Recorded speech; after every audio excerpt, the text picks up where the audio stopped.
Welcome to Chillin' 101. We hope this video helps. You start by opening YouTube and signing in because logged-in behavior shows targeted ads. Once done, pick the video or topic you want to inspect. This is essential to trigger those ad impressions. Make sure notifications and autoplay are set as you prefer, then play the video to the point where ads usually appear. If you want specific ad types, choose content that matches the advertiser's audience. This immediate setup gets ad data flowing without delay. Once an ad appears, focus. Note the exact timestamp and advertiser name shown on the creative. You'll use that to search. On desktop, open DevTools Network tab to filter requests for ad servers, or use the ad icon to view advertiser info.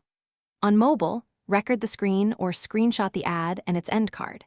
Make sure to capture the CTA and any visible URL, because those are the fastest clues to find the campaign or landing page later.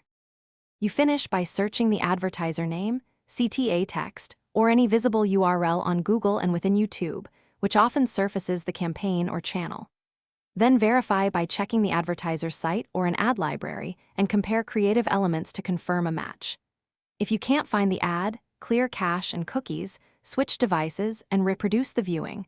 Sometimes targeted ads change with cookies or location. If problems persist, try a fresh account to rule out personalization effects. Thanks for watching. Consider subscribing if we helped you.